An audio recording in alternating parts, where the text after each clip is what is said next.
సీఎంగా ఉండగా జగన్ ఎంతో సదుద్దేశంతో ప్రభుత్వ పాఠశాలలను నాడు నేడు అని వాటి రూపురేఖలు మార్చేశారు.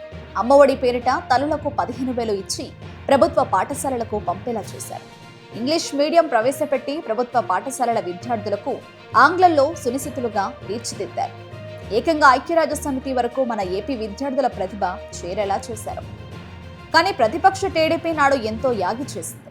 పచ్చ మీడియాతో కలిసి జగన్ ఇంగ్లీష్ మీడియంలను వ్యతిరేకించి తెలుగును జగన్ కూనీ చేస్తున్నాడని ఆరోపించింది. జనంలో విష ప్రచారాన్ని విస్తృతంగా తీసుకెళ్లేలా చేసింది.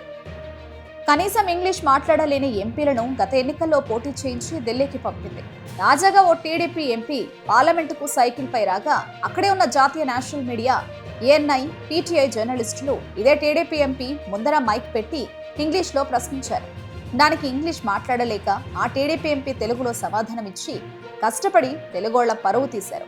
ఇలాంటి కష్టం మన భావి భారత పౌరులకు రావద్దని విద్యార్థులకు జగన్ ఇంగ్లీష్ మీడియం చదువులను పెట్టింది. కానీ దానిపై విషం చిమ్మిన టీడీపీ కనీసం ఇంగ్లీష్ మాట్లాడలేని, అర్థం చేసుకోలేని డబ్బులు పెట్టి కొనుక్కున్న వారిని ఢిల్లీకి పంపి పార్లమెంటు సాక్షిగా మన పరువు తీసింది. ఆ ఎంపీ ఇంగ్లీష్ మాట్లాడలేక పారిపోయిన ఆ వీడియో ఇప్పుడు వైరల్ అవుతోంది. First cycle my life. Oh, cycle in your life? Yeah.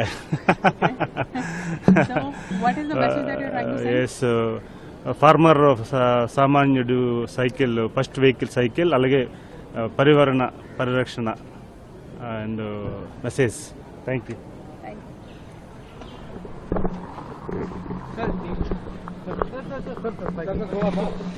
थोड़ा सा